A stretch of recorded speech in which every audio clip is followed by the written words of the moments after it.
Hujan deras mengguyur Jakarta pada akhir bulan Maret. Jalan kecil menuju Gereja Santa Maria di Fatima, sebuah gereja tua di kawasan Glodok, tergenang air hingga mata kaki. Lampu jalan berwarna kuning berkelip-kelip seolah hampir padam. Suara guntur bergemuruh dari langit berpadu dengan bunyi hujan yang menimpa atap genteng berlumut menciptakan irama malam yang suram dan mensekam. Di depan gerbang besi gereja seorang pria tergeletak. Tubuhnya gemetar karena dingin dan mabuk, pakaiannya kusut bercampur lumpur. Dia adalah Aditya Prasetyo, dulu pernah dikenal sebagai tukang kayu yang handal, namun kini hanya tersisa bayangan seorang pecandu alkohol yang tersisih.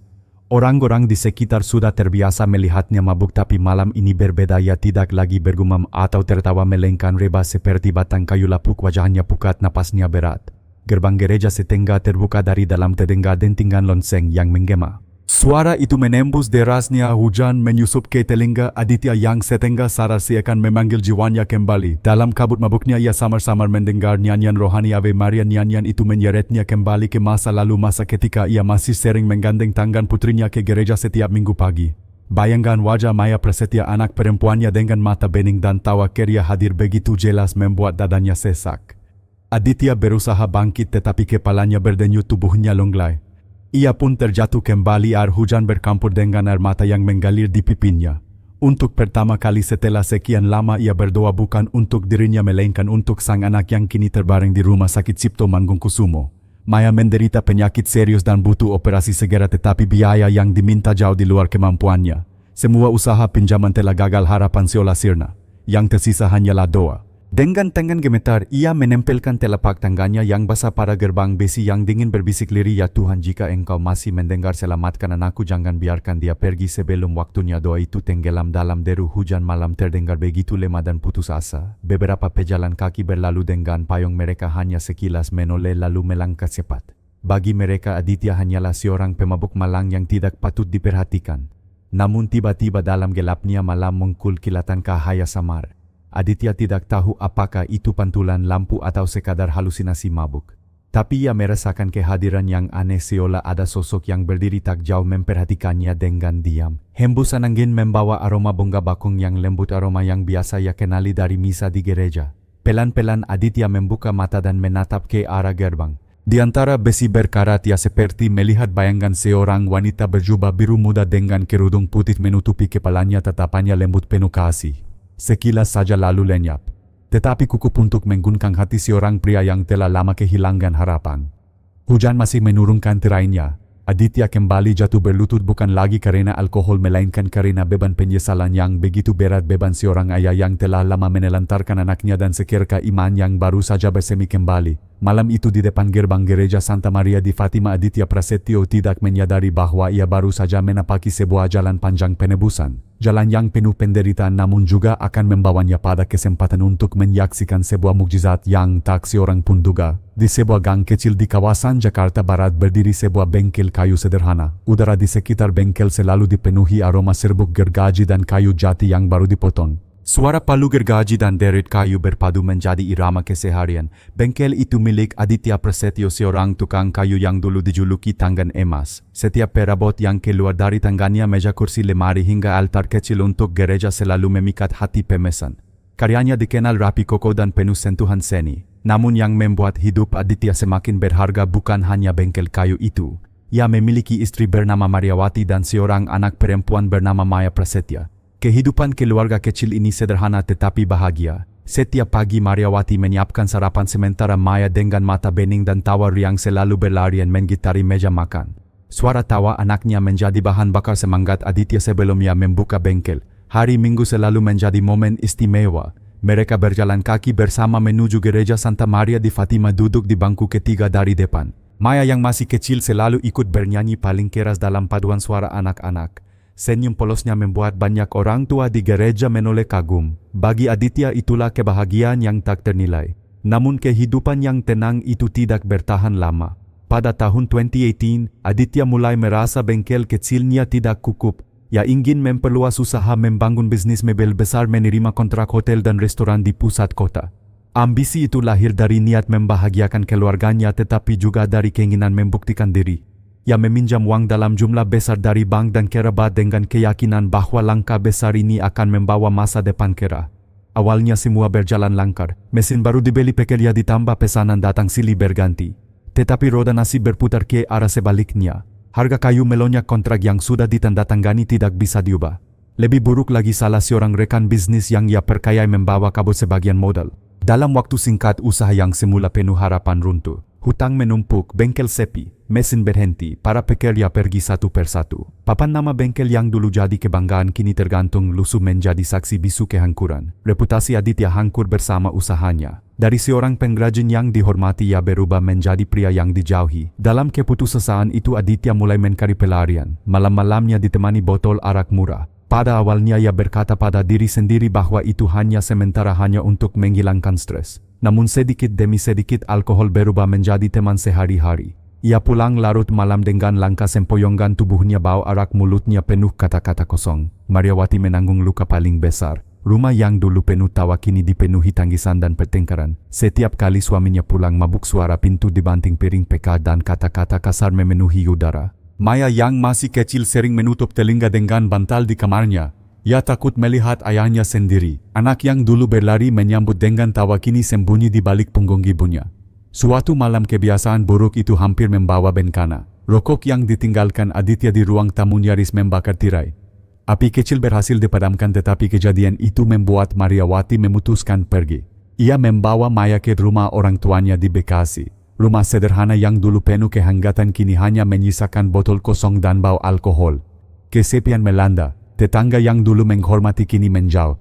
Anak-anak di sekitar yang dulu memanggilnya ramah kini berlari menjauh setiap kali melihat sosoknya. Di warung orang-orang berbisik menyebutnya pekandu yang menghabiskan hidup. Semua mata memandang dengan kasihan bercampur jijik. Namun yang paling menyakitkan bagi Aditya adalah pertemuan singkat dengan Maya di depan sekolah. Anak itu dengan seragam putih biru menundukkan kepala ketika melihatnya. Tidak ada lagi senyum polos, hanya tatapan kecewa yang menusuk. Aditya mencoba mendekat, tetapi Maya bersembunyi di balik ibunya. Perasaan itu lebih menyakitkan daripada hinaan siapapun. Malam-malamnya semakin gelap. Ia duduk sendirian di rumah kosong menatap foto keluarga yang masih tergantung di dinding. Foto itu diambil di depan gereja pada hari baptisan Maya. Bingkai kakak retak, tetapi senyum mereka dalam foto tetap jelas. Aditya menatap lama, menyadari betapa jauh ia telah jatuh. Hari-hari berikutnya ia semakin larut dalam alkohol. Setiap botol yang kosong menambah rasa bersalah, tetapi juga menambah ketergantungan. Ia terjebak dalam lingkaran yang tak ada ujung. Rumah menjadi penjara, sementara jalanan menjadi tempat ia melarikan diri dari kenyataan. Namun takdir mulai menunjukkan arah lain ketika Mariawati datang suatu sore dengan wajah lelah. Ia membawa kabar bahwa Maya sakit keras dan membutuhkan operasi segera. Biaya yang dibutuhkan begitu besar, jauh di luar jangkauan. Kata-kata itu menghantam Aditya seperti palu. Anak yang pernah ia abaikan kini berjuang melawan penyakit. Sejak hari itu Aditya mencoba mencari uang. Ia mendatangi bank, tetapi catatan hitam menutup pintu. Ia mencari teman lama, tetapi hanya menerima tatapan dingin. Ia bahkan mencoba menjual bengkel tuannya, namun tak ada yang tertarik. Semua pintu tertutup. Malam-malam ia berjalan tanpa tujuan, tubuhnya lunglai, pikirannya buntu. Rasa bersalah menumpuk. Ia ingin menolong anaknya tetapi tak punya apa-apa. Ia ingin menebus kesalahan tetapi dunia seakan menolaknya. Tubuhnya semakin ringkih tetapi hatinya digungkang lebih keras. Ia mulai sadar tidak ada yang bisa ia lakukan dengan kekuatannya sendiri. Malam hujan di depan gereja Santa Maria di Fatima menjadi puncak dari keputusasaan itu. Tubuhnya terjatuh di tanah basah, tangannya gemetar menempel pada gerbang besi, bibirnya berbisik doa lirih. Bukan doa panjang, bukan doa indah, hanya jeritan hati seorang ayah yang tak berdaya. Saat itu ia belum tahu bahwa keputusasaannya akan membuka pintu menuju sesuatu yang lebih besar dari yang pernah ia bayangkan. Bab ini berakhir dengan bayangan seorang pria yang kehilangan segalanya, keluarga, pekerjaan, martabat, bahkan dirinya sendiri. Namun justru di titik paling gelap itulah seketika cahaya mulai menyusup. Karena hanya ketika manusia jatuh di dasar terdalam ia benar-benar menenggada ke langit mencari pertolongan.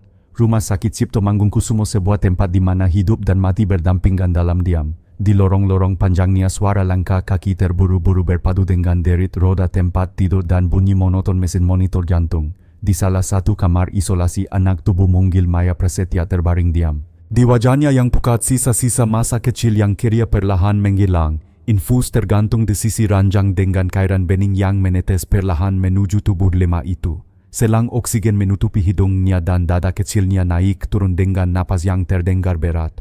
Setiap detik yang lewat menjadi pengingat bahwa waktu semakin menipis. Mariawati duduk di sisi ranjang memegang tangan anaknya. Wajahnya tak lagi menunjukkan kekuatan.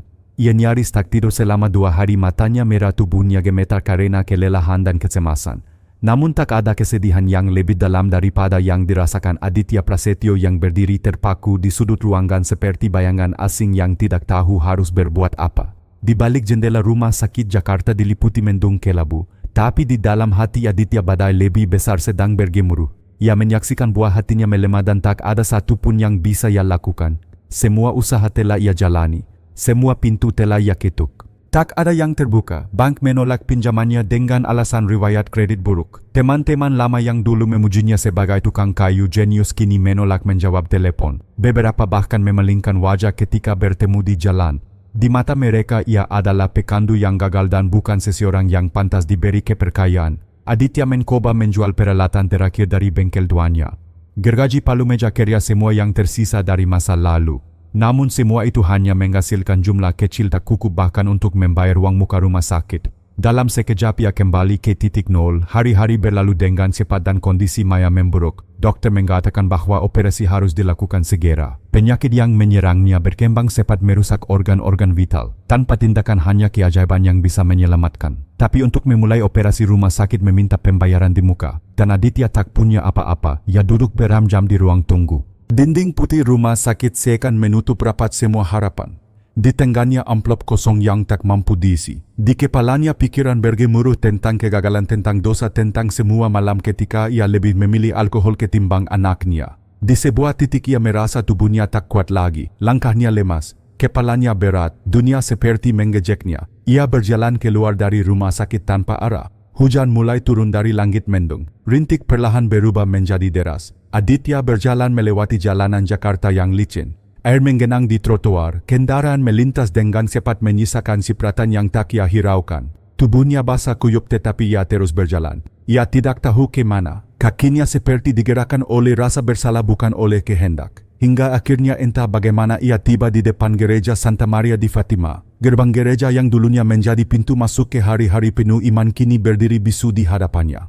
Cahaya lampu jalan berkelip samar. Hujan deras menghantam bumi dan tubuhnya yang lemah. Dalam derasnya hujan Aditya terjatuh di depan gerbang gereja. Tubuhnya menyentuh tanah basah dingin merayap ke tulang. Namun rasa dingin itu tak sebanding dengan rasa kehilangan dan sesal yang menkabik jiwanya. Air hujan bercampur dengan air mata yang tak lagi bisa ia tahan. Tangannya yang gemetar menempel pada gerbang besi tua. Matanya terpejam dan untuk pertama kalinya dalam bertahun-tahun bibirnya kembali berbisik doa. Bukan doa panjang, bukan litani. Hanya bisikan lirih dari hati yang hancur. Doa seorang ayah yang telah kehilangan segalanya, yang tak punya apa-apa lagi selain harapan terakhir. Sebuah permohonan yang dilemparkan ke langit yang gelap kepada sosok ilahi yang barangkali masih mau mendengar. Beberapa orang melintas dengan payung. Mereka menoleh sekilas lalu berlalu. Tak ada yang berhenti. Tak ada yang peduli. Bagi mereka Aditya hanyalah pria mabuk lain yang tersesat dalam hidupnya. Namun saat itu ketika hujan mengguyur tubuhnya yang gemetar, sesuatu yang tak biasa terjadi. Sebuah kilatan cahaya samar muncul dari arah gereja. Bukan kilat dari langit, bukan pantulan lampu mobil. Lebih lembut, lebih dalam dan terasa menembus dada. Aditya mengangkat wajahnya perlahan. Di balik gerbang di antara bayangan pepohonan dan patung tua seberkas cahaya tampak berkedip. Aroma bunga bakung menguar meski tak ada bunga di sekitarnya. Dalam kilatan cahaya samar itu Aditya seperti melihat sosok perempuan berjubah biru muda kerudung putih menutupi kepala berdiri diam dengan tatapan yang tak menghakimi. Mata sosok itu penuh belas kasih seakan menatap langsung ke dalam luka terdalam hatinya. Hanya sesaat lalu menghilang, tapi cukup untuk membuat Aditya menangis keras dalam diam. Tangannya menggenggam besi gerbang, tubuhnya menggigil. Ia tidak tahu apakah itu nyata ilusi atau sisa mabuk yang belum sepenuhnya hilang. Tapi ia tahu ada sesuatu yang menyentuh hatinya malam itu. Di antara hujan dingin dan rasa bersalah, sebuah benih kecil mulai tumbuh, benih yang selama ini ia kubur dalam-dalam. Benih itu bernama iman. Bab ini menutup dengan sosok Aditya yang tergeletak di tanah basah dikelilingi hujan malam dan cahaya samar dari gereja. Ia belum tahu apa yang akan terjadi. Ia belum tahu bahwa doanya akan dijawab dengan cara yang tak pernah ia duga. Tapi satu hal pasti, untuk pertama kalinya setelah sekian lama ia membuka hatinya kepada harapan. Pagi setelah hujan lebat langit Jakarta tetap mendung.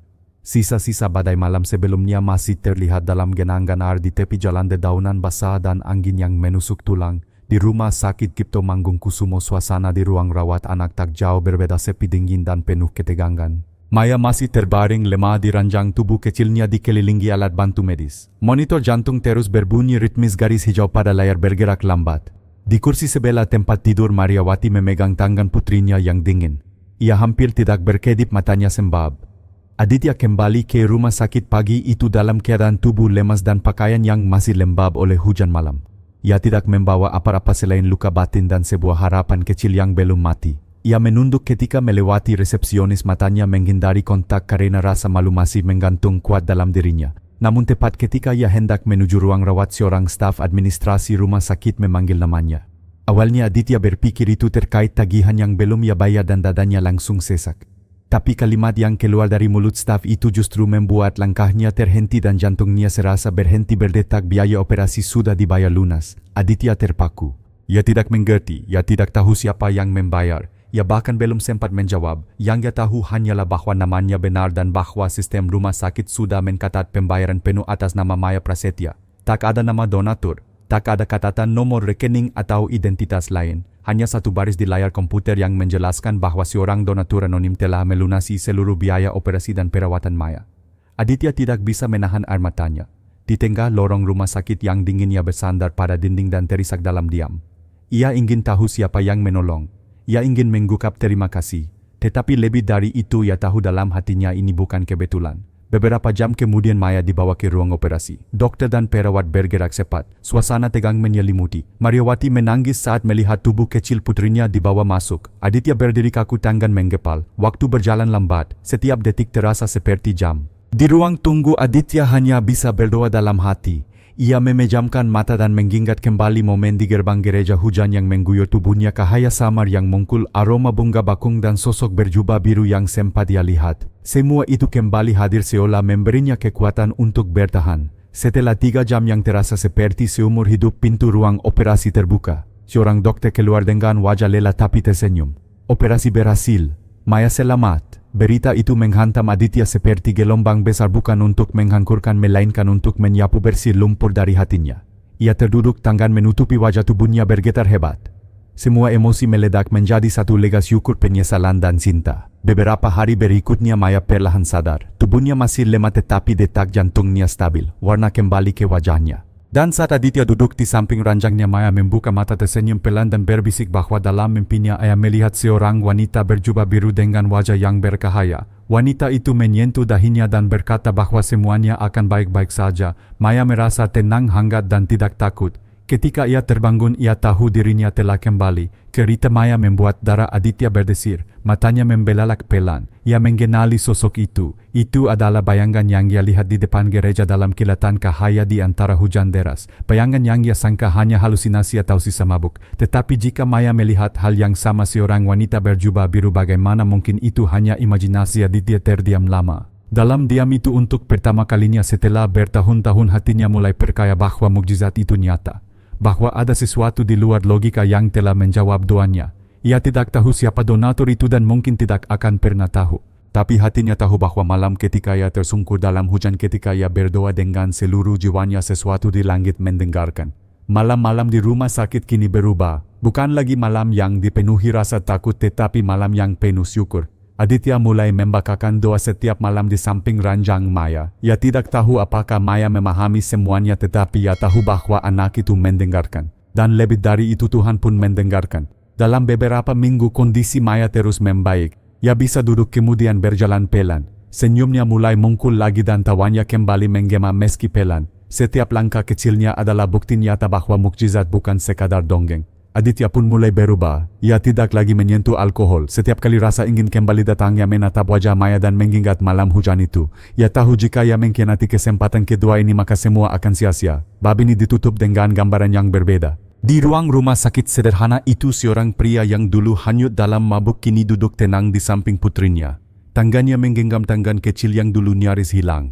Ia tidak tahu apa yang menanti di depan. Ia tidak tahu bagaimana kehidupan akan berjalan.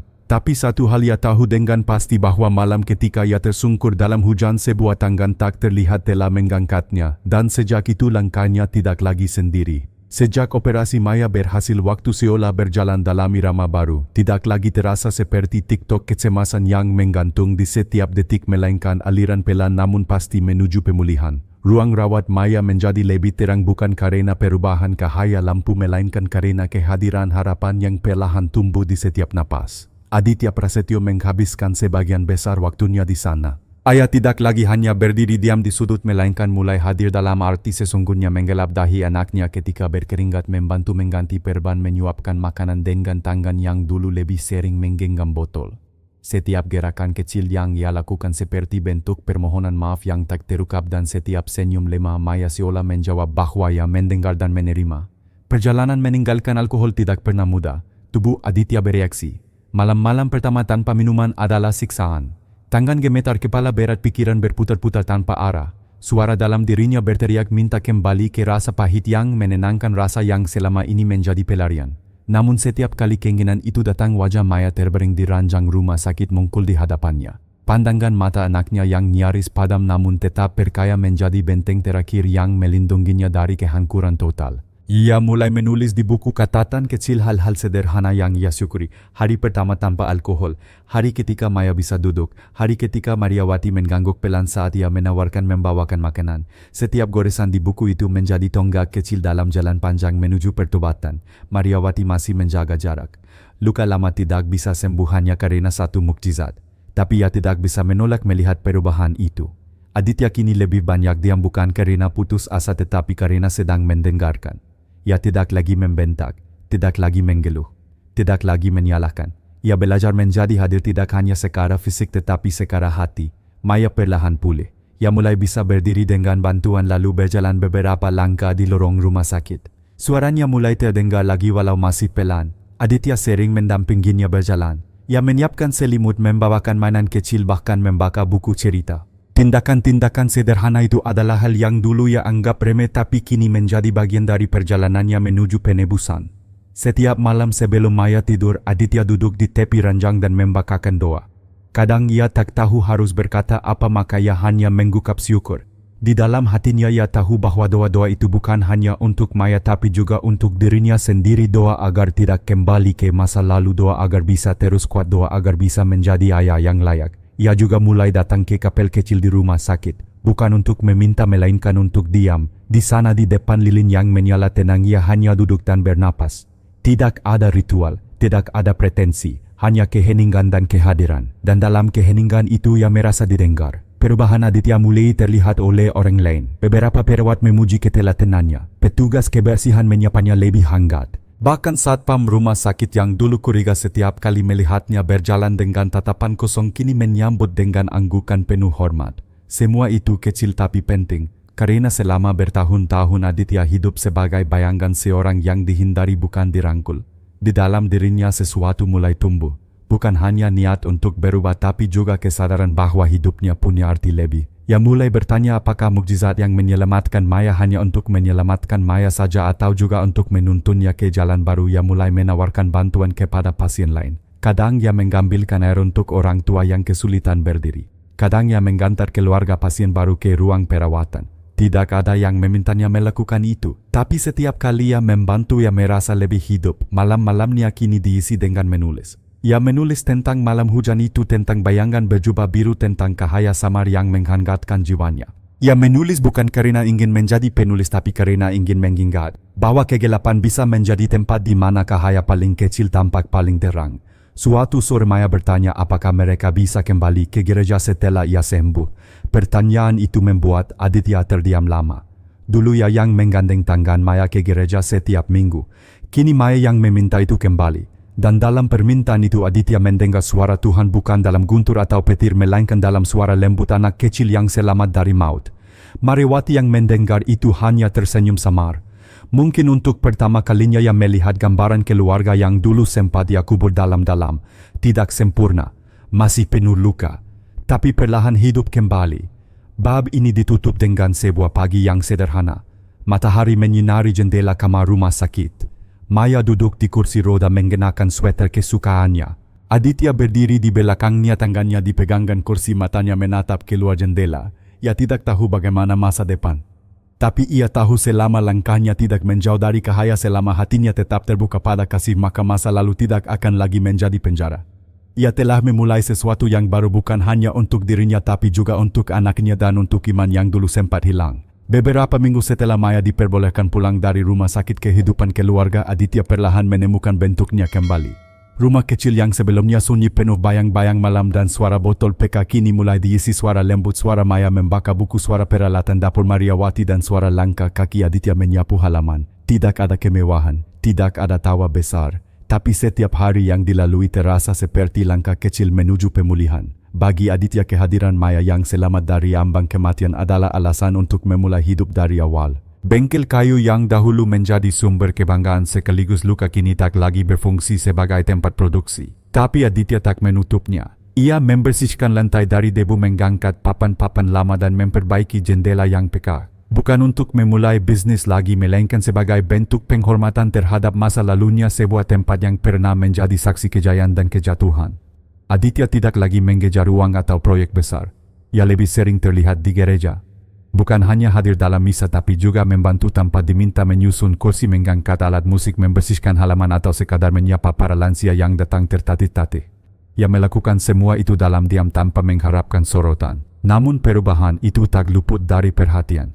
Jemaat yang dulu hanya mengenalnya sebagai pria mabuk yang tersesat kini mulai menyebutnya dengan nada hormat. Beberapa orang datang mendekat bukan untuk menghakimi tapi untuk bertanya bagaimana caranya bangkit dari kehancuran. Aditya tidak pernah memberi jawaban panjang. Ia hanya mengangguk dan tersenyum. Baginya kesembuhan bukan sesuatu yang diraih dalam semalam, melainkan sesuatu yang dibangun dengan langkah-langkah kecil setiap hari. Suatu hari Minggu setelah misa pagi, pastor paroki mendekatinya dan memintanya melakukan sesuatu yang tak pernah ia bayangkan, berdiri di hadapan jemaat dan membagikan kesaksian hidup. Permintaan itu membuat hatinya gemetar. Ia tidak pernah bicara di depan banyak orang. Ia bahkan menghindari keramaian karena malu pada masa lalunya. Tapi kali ini ia merasa ada suara dalam dirinya yang berkata waktunya telah tiba. Hari di mana ia dijadwalkan berbicara akhirnya datang. Gereja penuh. Banyak wajah dikenal tapi juga banyak yang baru. Maya duduk di bangku depan bersama Mariawati yang menggenggam tangannya erat. Aditya berdiri di samping altar, tubuhnya tegak tapi tangannya gemetar halus. Ketika mikrofon dinyalakan, ruang menjadi hening, semua mata tertuju padanya. Dan dalam keheningan itu Aditya menarik napas panjang, menatap jemaat lalu mulai berbicara. Ia tidak memulai dengan kalimat manis, tidak juga dengan kutipan kitab suci. Ia hanya menceritakan apa adanya, bagaimana ia dulu memiliki hidup yang baik lalu hancur karena kesombongan dan alkohol. Bagaimana ia mengecewakan istri dan anak, bagaimana ia kehilangan harga diri lalu kehilangan segalanya. Kalimat-kalimat itu keluar dengan pelan tapi penuh. Ia tidak menyembunyikan rasa malu tapi juga tidak membiarkannya membungkam suara hatinya. Ia menyampaikan bagaimana malam hujan di depan gerbang gereja mengubah segalanya. Ia menggambarkan bagaimana tubuhnya basah, jiwanya hancur dan doanya lirih tak terdengar. Ia menceritakan kilatan cahaya samar, aroma bunga bakung dan bayangan sosok berjubah biru yang menatapnya dengan kasih. Sosok yang tak bicara tapi menyentuh hatinya lebih dalam dari kata manapun. Ia melanjutkan ceritanya tentang bagaimana keesokan harinya rumah sakit menyampaikan bahwa biaya operasi telah dilunasi. Ia tak tahu siapa yang membayar, tapi ia tahu mukjizat benar-benar terjadi. Dan sejak itu ia tak pernah lagi menyentuh alkohol. Ruang gereja hening, beberapa orang menunduk, sebagian meneteskan air mata. Tidak ada tepuk tangan, tidak ada sorakan. Hanya keheningan yang suci. Karena semua tahu kata-kata Aditya bukan pidato. Itu adalah luka yang dibuka agar bisa sembuh bersama. Setelah ia selesai berbicara, Aditya kembali duduk. Mariawati menyambutnya dengan senyum kecil yang tak pernah ia lihat sejak bertahun-tahun. Maya memeluknya erat. Dan di momen itu Aditya tahu masa lalu tidak lagi menjadi rantai. Ia telah mengubahnya menjadi jembatan. Beberapa jemaat mendekatinya setelah misa. Seorang bapak tua menggenggam tangannya dan berkata bahwa ia juga punya anak yang tersesat. Seorang ibu muda memeluknya dan berkata bahwa kisahnya memberi harapan untuk keluarganya. Seorang remaja laki-laki menangis sambil mengatakan bahwa ia hampir menyerah pada hidup. Hari itu Aditya tidak hanya menjadi saksi mukjizat. Ia menjadi saluran mukjizat itu bagi orang lain. Dan dari sanalah babak baru dimulai. Ia tidak tahu akan menjadi siapa. Tapi ia tahu ia akan terus melangkah bukan sebagai orang yang sempurna tapi sebagai orang yang telah melihat cahaya dan memilih untuk mengejarnya. Bab ini ditutup dengan gambar sederhana seorang pria berdiri di lorong gereja yang kosong menatap salib besar di dinding altar. Ia tidak memohon apa-apa, ia hanya berkata dalam hati terima kasih. Dan di dalam keheningan itu ia merasa didengar. Beberapa bulan setelah Aditya memberikan kesaksian di depan jemaat, hidupnya mengalir dalam keheningan yang penuh makna. Tidak ada gemuruh, tidak ada sorotan, tetapi setiap hari yang dijalani adalah pengingat akan mukjizat yang pernah terjadi, sebuah mukjizat yang tidak hanya menyelamatkan nyawa anaknya tetapi juga membangkitkan jiwanya yang sempat mati. Maya kini telah kembali ke sekolah. Tubuhnya semakin kuat, langkahnya mantap dan senyumnya lebih sering mengkul. Ia tidak hanya kembali sebagai anak yang sehat tetapi juga sebagai pribadi kecil yang memiliki cahaya sendiri. Dalam setiap geraknya ada ketenangan yang sulit dijelaskan, seolah-olah ia membawa sesuatu dari dunia yang hanya bisa disentuh oleh doa. Aditya menjalani harinya dengan penuh syukur. Ia tidak lagi bekerja di bengkel secara profesional tetapi tangannya tetap sibuk. Ia mulai membuat kursi roda gratis untuk pasien miskin di rumah sakit. Ia memperbaiki bangku gereja yang patah. Ia membangun rak buku di sekolah dasar tempat Maya belajar. Semua ia lakukan dengan sederhana, tanpa tanda tangan, tanpa upah. Ia mulai dikenal bukan lagi sebagai mantan pekandu, melainkan sebagai Pak Aditya yang murah hati. Orang-orang tidak lagi berbicara tentang masa lalunya tetapi tentang kebaikan yang kini ia tebarkan. Di komunitas gereja ia menjadi bagian dari tim doa malam. Ia tidak memimpin doa tetapi ia selalu hadir berlutut dengan kepala tertunduk mendengarkan setiap permohonan yang terungkap. Namun di balik ketenangan itu satu pertanyaan masih sesekali muncul dalam hatinya: siapa sosok yang membayar biaya operasi Maya? Siapa yang menjadi saluran mukjizat itu? Ia tidak pernah benar-benar mencari tahu karena dalam hatinya ia percaya bahwa mukjizat tidak selalu harus dijelaskan. Tapi manusia tetaplah manusia dan rasa ingin tahu terkadang muncul seperti embun di pagi hari, tidak diminta tapi selalu ada. Suatu hari ketika Aditya sedang membersihkan perpustakaan kecil di sekolah Maya, ia menemukan sebuah buku tua berjudul Pelayanan Dalam Diam. Buku itu sudah usang, sampulnya kusam dan sebagian halaman mulai mengguning. Namun di halaman pertama tertulis dengan tinta biru pudar, "Untuk siapapun yang sedang kehilangan arah, semoga kasih tanpa nama ini bisa menuntun pulang." Kata-kata itu mengguncang hatinya. Ia membalik beberapa halaman dan menemukan selebaran gereja dari 5 tahun lalu, program penggalangan dana untuk pasien tidak mampu di Rumah Sakit Cipto Mangunkusumo. Dalam daftar nama relawan tetap ia melihat satu nama yang familiar, Suster Agnes, seorang biarawati tua yang dulu sering terlihat di gereja tapi kini sudah jarang muncul. Penasaran, Aditya mendatangi panti reda Katolik di pinggiran kota, tempat terakhir ia mendengar bahwa Suster Agnes tinggal. Di sana ia bertemu suster yang sudah renta duduk di kursi roda tapi matanya masih bercahaya. Mereka berbincang dalam keheningan sore yang tenang. Suster Agnes tidak mengakui secara langsung bahwa ia adalah dermawan di balik pembayaran operasi Maya. Tapi dalam pembicaraan mereka, Aditya mengetahui bahwa selama bertahun-tahun suster itu secara rutin mengumpulkan donasi kecil dari umat, disatukan dalam satu rekening yang ia kelola dengan diam-diam. Dana itu disumbangkan kepada pasien-pasien anak yang kritis tanpa pemberitahuan, tanpa nama. Aditya tak bisa menahan air matanya. Ia menggenggam tangan keriput suster itu lama, tidak berkata apa-apa. Ia tidak butuh pengakuan. Ia tidak butuh kepastian. Yang ia butuhkan hanyalah kepahaman bahwa mukjizat yang menyelamatkan Maya bukan hanya datang dari langit tetapi juga dari hati seorang manusia yang memilih mencintai dalam sunyi. Saat ia keluar dari panti itu, langit berwarna keemasan. Cahaya senja menyinari trotoar basah oleh hujan sore. Di dalam hatinya Aditya merasa sebuah lingkaran telah tertutup. Mukjizat itu nyata bukan hanya karena Maya masih hidup tetapi karena ia sendiri telah diubah dari dalam. Dan lebih dari itu karena kasih itu masih hidup di dunia dalam bentuk tangan-tangan tak terlihat, dalam doa-doa yang tak bersuara, dalam hati-hati yang memilih memberi tanpa ingin dikenal. Aditya kembali ke gereja malam itu. Gereja sedang sepi, hanya beberapa lilin menyala di depan patung Bunda Maria. Ia berlutut perlahan menatap sosok lembut yang sejak malam hujan itu selalu hadir dalam doanya. Bukan untuk meminta tapi untuk menyampaikan, "Aku telah kembali." Beberapa langkah di belakangnya Maya dan Mariawati menyusul. Mereka duduk di bangku paling depan memandangi Aditya dalam diam. Dalam keheningan gereja malam itu tidak ada doa terungkap, tidak ada nyanyian. Tapi ada damai yang turun perlahan seperti embun, seperti cahaya lembut di pagi hari. Bab ini ditutup dengan kesederhanaan seorang ayah, seorang ibu dan seorang anak duduk bersama dalam rumah ibadah yang dulu menjadi saksi kejatuhan dan kini menjadi tempat kebangkitan. Di antara mereka tak ada yang sempurna. Tapi mereka bersatu dalam satu hal, kasih yang menyelamatkan.